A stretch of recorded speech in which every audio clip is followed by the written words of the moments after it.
Let's welcome Reverend Sari Brown back again to share her delightful poetry, wisdom, and amazing ability to link things together and make sense of things that somehow never made sense before. Thank you for being here.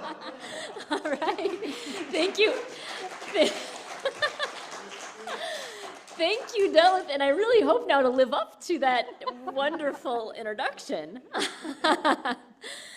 Okay, so I am going to get something out in the open right away, kind of name the elephant in the room. I come here today as a Christian minister, a week before Holy Week begins, to proclaim the resurrection of Christ. Now that you're all quaking in your seats, I also come here as a daughter of Mother Earth, 2 days before the spring equinox, to celebrate the divine power in nature's cycles, as my indigenous European ancestors did for millennia before me. Yes, both. There is obvious resonance between the equinox, the spring equinox, and resurrection. Both are about renewal and what was dead coming alive again. And there's also a long history of antagonism between Christianity and earth-based spiritualities. The resurrection of Christ is about defying nature in a linear story of triumph over death. Celebrating the equinox is about accepting the constraints of nature and honoring her cycles of life and death. I've come to realize that my life's work, in many ways, has been about harmonizing these two spiritual truths. When I started seminary over a decade ago, I kept having dreams about preaching the church people away from their cell phones and into the forest. And then about 5 years ago, as I was really kind of at this turning point and pushing against the traditional constraints of pastoring, I dreamt of bringing wild animals into the worship service. Now, almost a year after beginning a leave of absence from pastoring to reinvent my ministry, here I am preaching about the intersection of spring equinox and resurrection on St. Patrick's Day. Don't want to offend the Irish, I have some Irish blood as well, but this day commemorates a man who tried to eradicate earth-based spirituality, indigenous spirituality from Ireland. And so I think there could be no more fitting a day to unveil the lie that the wisdom of nature and the hope of Christ were ever in contradiction, and honor Celtic Christianity and Druidic spirituality. I begin with trees. The Gospels tell of Jesus praying beneath the trees before he was arrested. The authorities that arrested him claim to represent the God of life, but they served the God of order. The oppressive rule of the Roman Empire. They sentenced Jesus to be nailed to a tree. Trees are the roots of life, food, shelter, and the air we breathe. Sprawling, unruly, with their own mysterious symmetry and wisdom, ambassadors of divine abundance. And trees have been cut and contorted into instruments of death in the name of order and progress. The tree of the knowledge of good and evil bent into a cross to crucify the Christ, the embodied love that dwells in all things. The Ethiopian Orthodox Church, which is one of the oldest and most unbroken Christian lineages in the world, teaches that a church, a literal church building, must be enveloped by a forest. In a landscape that has mostly been devastated by agriculture and cattle grazing, Ethiopia's churches harbor pockets of ancient native forests that are meant to mirror the Garden of Eden. What a contrast this presents to the Europeans who colonized the Americas with their sense of a God-given destiny. Good Christian Europeans with their destiny to clear-cut the forests to make way for farms, killing and expelling the native peoples who had cultivated life among those forests, among those trees for countless generations. In a book called The Hidden Life of Trees, a German forester turned protector of an ancient forest writes of how much we have in common with trees. They are social creatures who communicate with each other, work together, form families, and take care of each other when they're old and sick. Every tree is valuable to the community, even the sick and the dead ones. Each one helps life to flourish. If any one tree is cut down and removed instead of dying naturally, the whole forest suffers. We're the same. One human life cut off prematurely affects the whole human community. A central tenet of the Christian faith is that Jesus' death had a positive effect on all humanity. He died on the cross to save us. Yet Christians return to this story every year around this time and struggle with it. Why did he have to die? How does that save us from our sins, or from systemic evil for that matter, if that's how you want to look at it? Jesus was executed because of how openly, boundlessly, and fearlessly he loved. This is a gut-wrenching tragedy, like a tree cut down and wrenched from its forest community. We should be disconcerted by any reassuring spiritualized explanations of the crucifixion story, especially because the world that killed him is the same world that we live in today. It is the same world that killed Martin Luther King Jr., who for nonviolent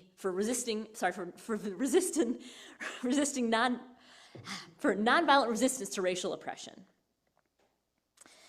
It is the same world that killed indigenous Honduran Lincoln activist Berta Cáceres in 2016 for stopping the construction of the Agua Zarca Dam to protect the river and to protect her people's way of life. It is the same world that since October has killed nearly 40,000 Palestinian civilians, many of them children, whose only crime is loving the people, the olive trees, the herbs, the land that they have called home for countless generations, for longing to live and be free. What of other living creatures? Rather than saying other than human, I like to call them more than human life, lest we assume that human is somehow more valuable, which we often do subconsciously. The living spirits of animals, plants, streams, rocks, and hills are people too. What of their untimely deaths at the hands of the God of human order and progress? What about the forest elephants and the gray wolves, the sea turtles and the disappearing bees? Eco-liberation theologian Claudio Carvalhes writes about Australian birds called honeyeaters who are disappearing because they are so few that they cannot hear their elders sing anymore. They can only hear other birds, and they learn those songs, and so then they don't recognize each other's songs to mate.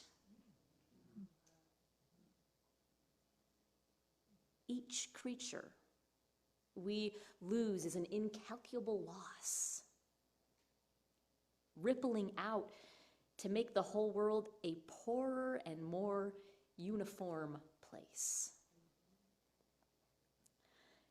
I'm sure you've heard about the butterfly effect. They say that the flap of a butterfly's wing can set in motion a chain of effects that can change the world. But that's only if the world has a habitat for butterflies. We can talk about deaths like these as containing the seeds of new life, or change, or solidarity. We can talk about resurrection this way, as the redemption that might eventually grow out of all the spilled blood and dry bones and empty places at the table or on the forest floor. Yet we cannot skip to the hope. We lose something irreplaceable every time one life is cut down in the great forest of this earth. In the cycle of the Christian story, I've always invited people, usually Christian church people, but I'm inviting you all today too, to dwell with the awful tragedy of Jesus' death before moving on to Easter and spring and new life and hope. Maybe he didn't die as part of a divine plan. Maybe he died simply because divine love flows to low places and chooses to live among the vulnerable, the marginalized, the ones whom the world crucifies. There's an old spiritual that goes, "Were you there when they crucified my Lord? And were you there when they laid him in the tomb?" The obvious answer is no, but it becomes yes by the end of each verse. "Oh, sometimes it causes me to tremble, tremble, tremble." The singer lives the story in their body. It becomes real. They tremble in recognition. We can remember stories like these, not as if we were there, but recognize that we were there on a spiraling journey toward being made one with the Holy One. Time collapses. Our finite bodies participate in God's infinite story. We experience the transformative truth in the rhythms of life and death. So the Christian tradition may have a linear story of salvation, but I hope you've noticed by now it also moves through this story in a liturgical cycle each year along with the seasons, no doubt in unspoken homage to the pagan traditions that absorbed it as it spread. This cycle turns us toward the untamable tragedy of death and loss, so that we can also step into the new life with hard-won hope, hungry for the miraculous, committed to nurturing something truly new from the disintegration of what came before.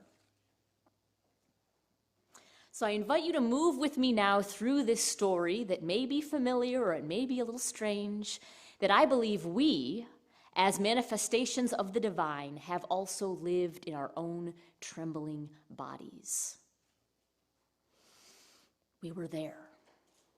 We got up in the cold, gray morning after his death, and we could feel the absence of Jesus, a hollowness in all the earth, an emptiness so full that it pressed on us. We felt the ache in our bones. We were there with the women who followed to see where they buried the uniquely precious broken body of Jesus. We saw how they laid him in the tomb.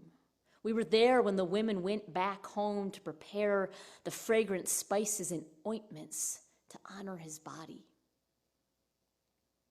We were there when they rose before dawn and stumbled along the dark path. We were there with the silent birds. We were there when they arrived at the tomb to a startling new kind of absence.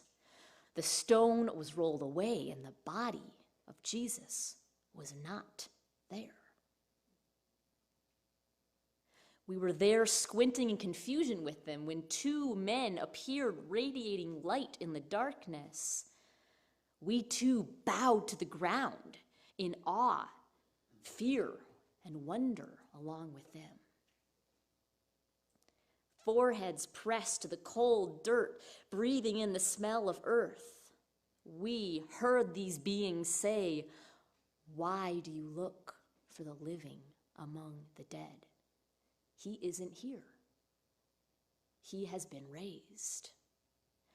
Remember what he told you while he was still in Galilee. The human one must be handed over to sinners, crucified, and on the third day rise again." And then they remember. Again, memory is not just a mental exercise. Now the women feel Jesus' presence. We feel it. We begin to live it. Oh, up to this point, it could all be metaphorical. Many progressive Christians explain the resurrection as an inner transcendent experience of the Spirit of Christ or the Christ consciousness being alive in them. That's beautiful. I love it. But the various gospel accounts make this idea messy, fleshy, a little bit too literal. They tell of Mary coming face to face with Jesus in the garden, of all the disciples sitting down to a meal together, and they only recognize him when he breaks the bread. They tell of Thomas insisting on touching the holes in his hand, of Jesus cooking some fish on the lakeshore for breakfast. What I love about reliving this story is the way that his body, so my body, so all our bodies matter. The flesh and bones, the earth, the other living beings around him must also be a part of the story of resurrection for it to mean anything. Sitting among the plants and trees in the garden, walking on a dusty road, eating bread and fish by the lake shore, Christ's resurrection was never about transcending this earthly life, but embracing the preciousness, the particularity, the divinity in all of it. Resurrection is about the importance of particular lives. Each one is a precious, precious face of the divine, worth saving if it is lost, or worth redeeming with a new kind of life, even if it can't be saved. Nature wastes nothing. I come full circle now to the ways that nature-based spirituality also makes room for the miraculous, for the supernatural. For the vast majority of human history, we've experienced the world around us as animate.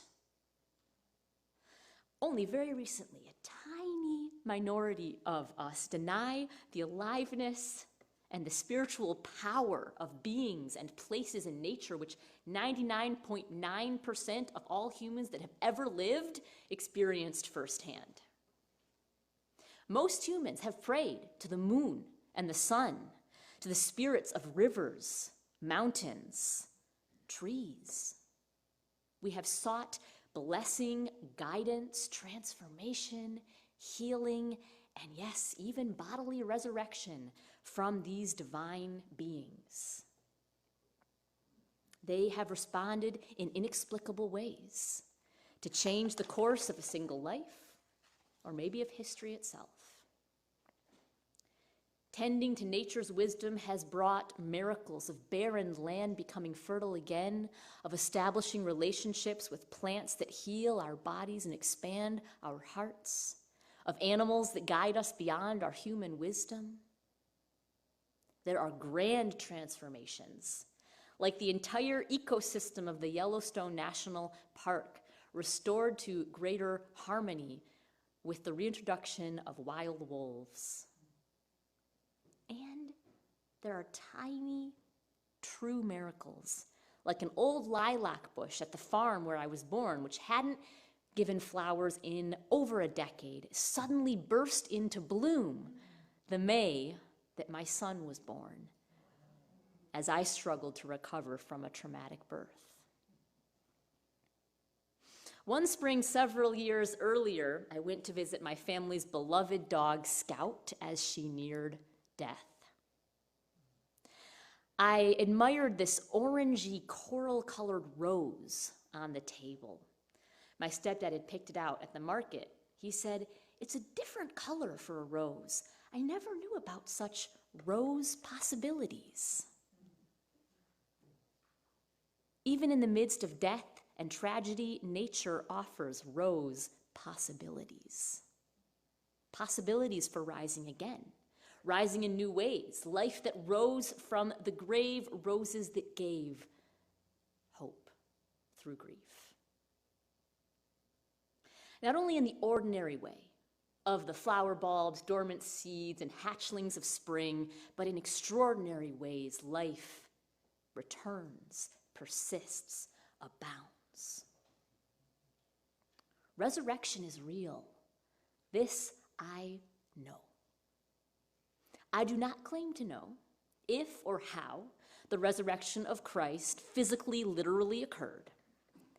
What I believe is that it dishonors the sacred power of life and death, the transformative mystery of divine love, to proclaim that it most certainly could not be.